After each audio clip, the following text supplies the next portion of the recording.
To my next डेको भ्लगमा है। अहिले चाहिँ हामी फिदिममा छौँ। अब हाम्रो यात्रा यहाँदेखि उता गाउँसम्म हुँदैछ। आज नयाँ बाटो जान्छौँ हामी।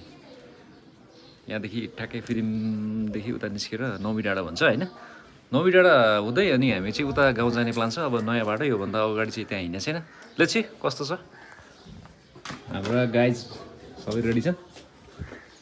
हाम्रो बाइक पनि रेडी छ। वेदर दामी छ, मजाले खुलिरहेछ। ल बाटोतिर भेट्दैछौँ।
अहिले चाहिँ हामी यहाँ यो सामदेन भन्छ फिदिममा छौँ होइन।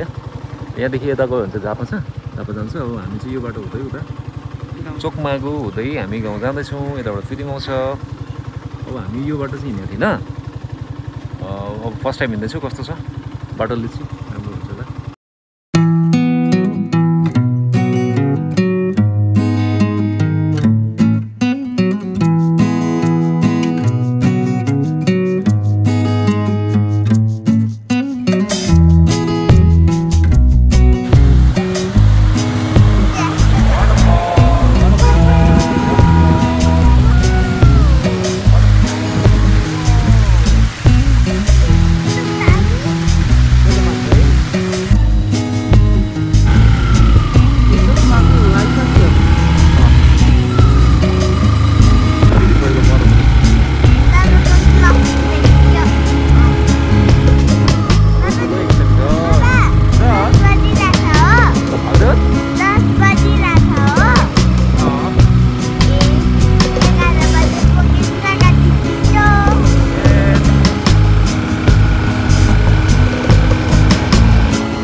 अहिले चाहिँ हामी यहाँ जोरकुलो भन्ने ठाउँमा पुगेका छौँ है।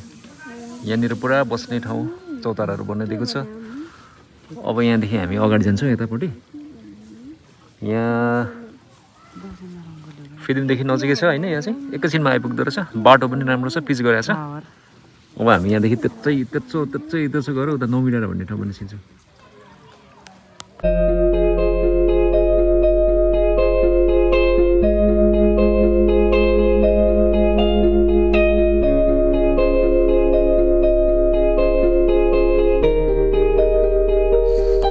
अहिले चाहिँ हामी यो मैदाने भन्ने ठाउँमा छौँ है। यहाँदेखि यो फिदिम नगरपालिकै पर्छ। मैदाने भन्ने ठाउँबाट चाहिँ तल पहिले हामी हुर्केको गाउँ चाहिँ यहाँबाट देखिरहेछ। तल छ। यसलाई चाहिँ 7 नम्बर भनेर चिन्थ्यो पहिला। अहिले चाहिँ कति नम्बर भएको छ थाहा छैन। अनि यहाँबाट चाहिँ दामी भ्यू देखाएको छ। बाटो एकदम सजिलो छ। नौमी डाँडा जान्छ यहाँदेखि उता।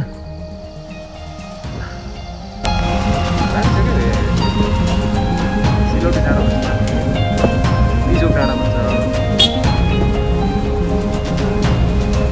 मैदाने हो। अहिले हामी मैदानीमा छौँ।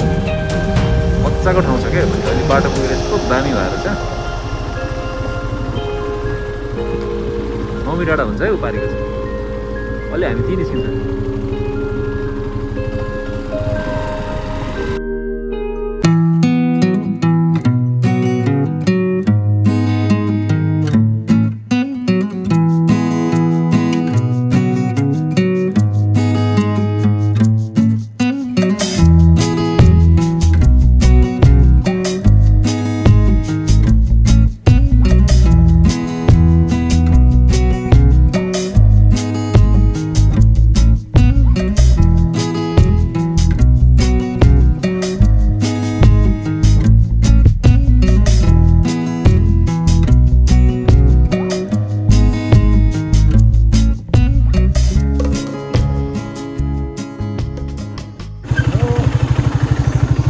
नौमी डाँडा यता तल हो? होइन माथि माथि यता तल चाहिँ कहाँ जान्छ? लुम्फाबुङ। ए लुम्फाबुङ जान्छ भनेपछि फाल्गुनन्द गाउँपालिका यहाँसम्म पऱ्यो? अहिले चाहिँ हामी यहाँ एउटा ठाउँमा पुगेका छौँ। यहाँबाट दुईवटा बाटो छुट्टिन्छ। यहाँदेखि तल चाहिँ लुम्फाबुङ गाउँमा जान्छ भने हामी जाने भनेको चाहिँ यता बाटो हो नौमी डाँडा हुँदै फाल्गुनन्द गाउँपालिका।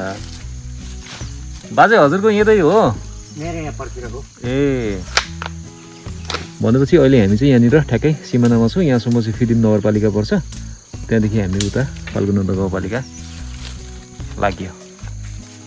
मजा आएर छ है अहिलेसम्म चाहिँ। नौमी डाँडा आयो। ए तलबाट यस्तो राउन्ड हान्दो रहेछ। मैले त के सोचेको थिएँ भने माथिबाट यस्तो आउँछ होला भनेर सोचिरहेको थिएँ क्या।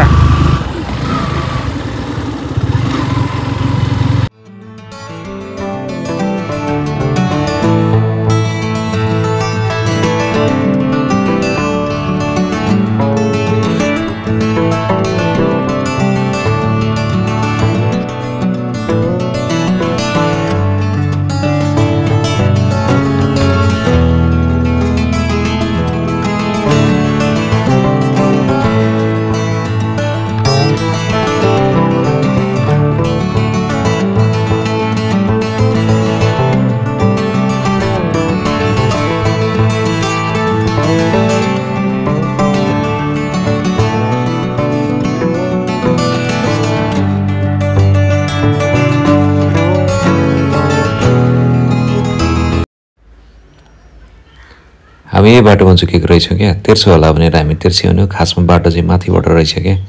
हामीलाई थाहा थिएन। हामी अनि तेर्से गयौँ।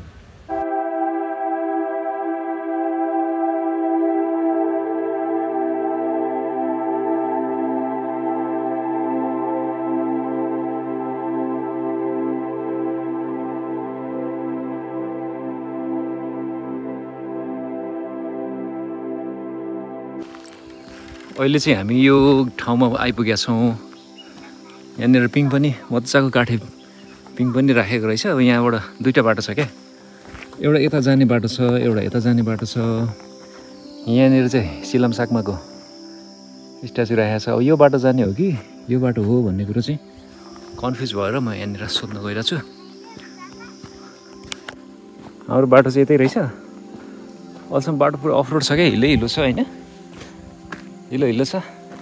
कतितिर त अब उत्रिँदै नि हिँड्नुपर्ने स्थिति थियो। गर्मी भइरहेछ। पुरा घाम लागिरहेछ। यहाँनिर चाहिँ अब दसैँको माहौल छ पुरै गाउँघरमा। मजाले रोटेपिङ बनाएको रहेछ। रोटेपिङहरू त अब अहिले यस्तो बनाउनु छोडिसकेको छ नि त प्रायः मान्छेहरूले। लिङ्गिपिङ मात्रै हुन्छ। यहाँ चाहिँ रोटेपिङ रहेछ।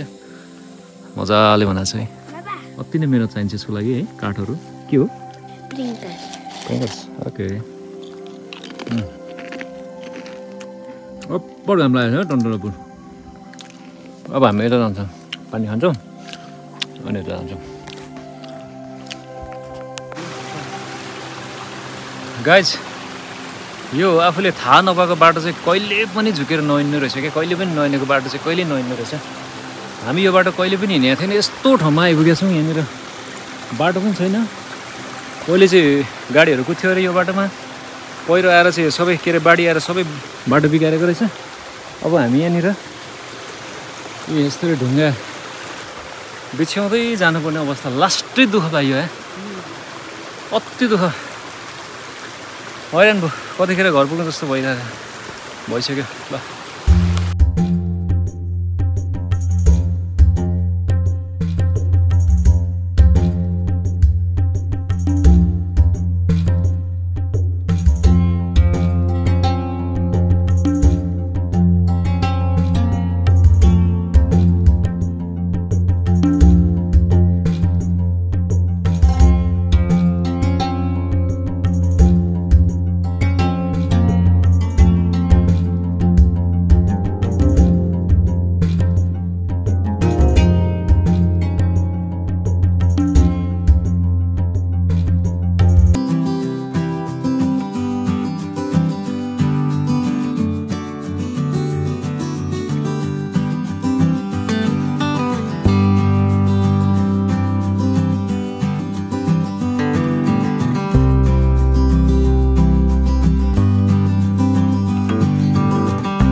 फाइनली हामी चाहिँ फिदिमबाट लगभग 1 घन्टामा आइपुग्ने भन्ने हाम्रो प्लानिङ हो है तर बाटो यस्तो अब रङ बाटो आइयो अनि दुःख पनि लास्टै पाइयो क्या त्यही भएर चाहिँ अलिकति थोरै 2-4 घन्टा चाहिँ हामीलाई लस भयो यति गल्दै फाइनली अहिले चाहिँ हामी घर आइसकेका छौँ मजाले घरमा दसैँ मान्ने हो